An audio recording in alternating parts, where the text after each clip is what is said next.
I bring greetings from our Vietnamese brothers and sisters. And while we talk about mourning, and while we suffer with the Vietnamese for what has happened to them in these cities, we have to recognize that Hanoi Haiphong is not Hiroshima, is not Dresden, is not Nagasaki. The people fought back. They didn't flee in terror. They shot with rifles, they shot with machine guns, they shot with missiles, and they won. And here is movie actress Jane Fonda. This is Jane Fonda speaking in Hanoi. And I'm speaking particularly to U.S. citizens who are stationed on the aircraft carriers in the Gulf of Tonkin, in the 7th Fleet,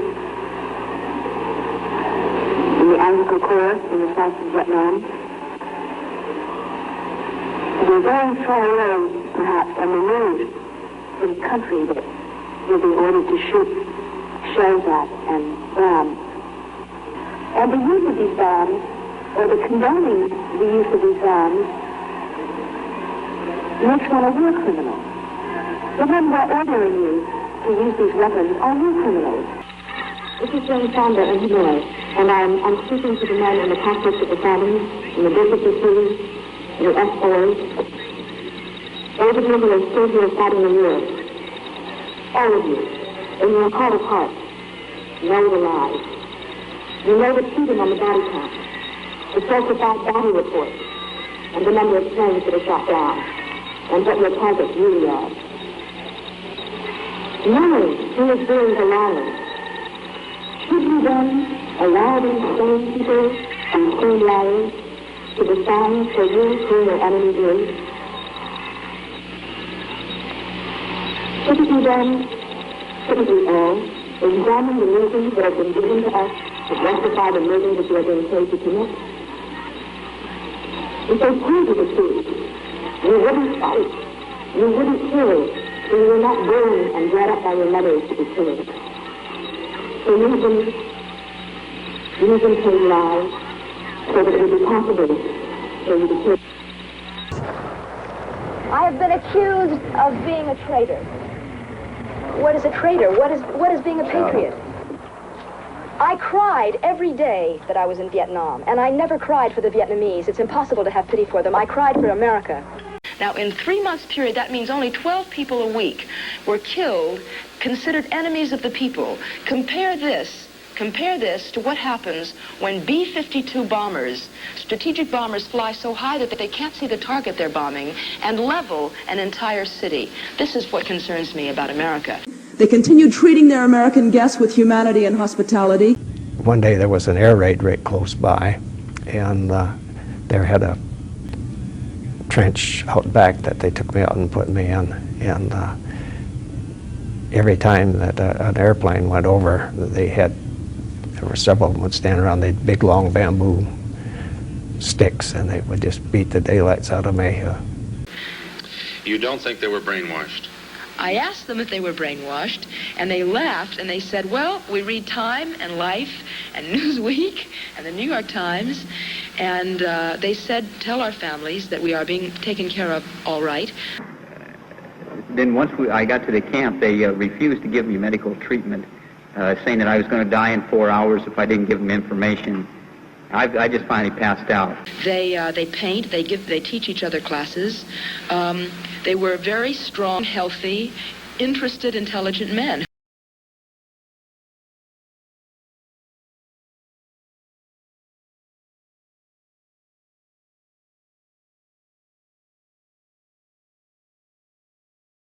The pilots, I don't think they knew it, but they were dropping weapons on the country which are illegal, which are war crimes.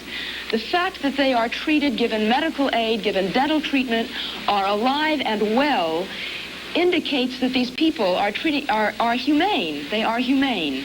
What happened to you when you refused to speak well of your conditions for Jane Fonda? When I went into this, the political commissar of our camp got very angry with me, and as a result of my quite frank remarks, and I had again reiterated that I would like to really tell her the truth, you know, of the experience that I had. And so Jane, or not Jane, I mean the political commissar then made me kneel down on my knees on rocks on a concrete floor, hold out my hands like this with a piece of heavy metal reinforcing rod on the end of my hands, and remain that way. I spent about 2 days on my knees that way, and whenever my hands would become too tired to hold him up, then I would be beaten by him. And they were in such good mental and physical shape. I spent over 3 weeks during one period of time that way, not even allowed outside to defecate, and had to lay in my own defecation. I had something like 400 and some odd strokes of a fan belt in one torture session where my buttocks were just hamburger. And this was in addition to 37 or 38 months of solitary. And Christmas Day, they evacuated in a good scientific fashion 400,000 people in 24 hours from Hanoi. Imagine trying to do that from this country, from any city in this country. It speaks well for socialism. Nobody yelled, "Why don't you go live with them?" Nobody did. How do you feel about that, sir? If she doesn't like it here, I believe that she should coincide with all of those people over there and cohabit with them.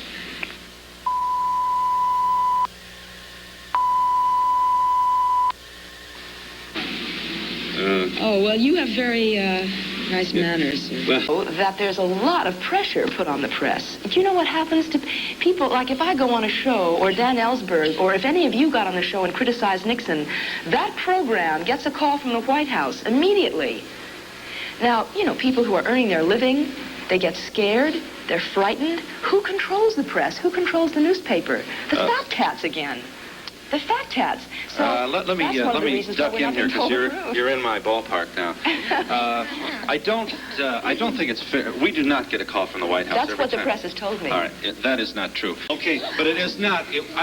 I think it is overkill to say that the White House calls every time someone goes on television. I'm just telling you what press has told me. Okay. You'll stand. I can't sit here any longer and hear her talk. She might know what she's saying, but why would we believe you? Well, she seems to feel that that our being in Vietnam is all our fault. The communists have inspired and kept this going. They're doing this to undermine our country, and you're helping them. Are the Vietnamese going to row across the Pacific and attack us?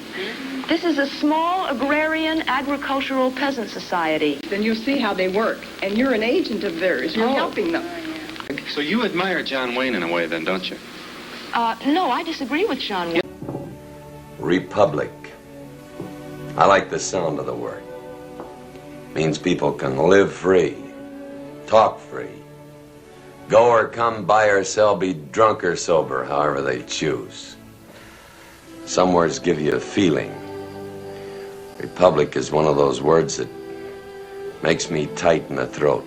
That was a thoughtless and careless thing to have done. Jane's apology on 2020 and her soul search with veterans in Waterbury did not mollify other veterans who convened in Oklahoma City. She just wants to smooth things out for her own movie career and to try to smooth things out for her husband's future political career. It's not no damn apology. She will always be a traitor. The Hanoi Jane sucks. Some things just don't get forgotten. Even if you are forgiven, it ain't forgotten. It was worse than just being manipulated and used. She got into that with all her heart. She wanted the North Vietnamese to win. And she caused the death of an unknown amount of Americans. She didn't understand the political realities of the country.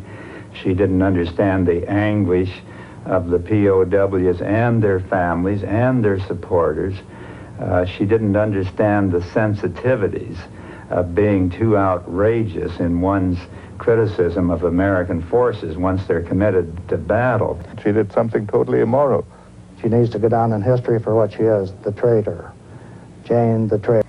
Hanoi Jane would henceforth rank right up there with World War II enemy propagandists Tokyo Rose and Axis Sally. I made a terrible mistake while I was there.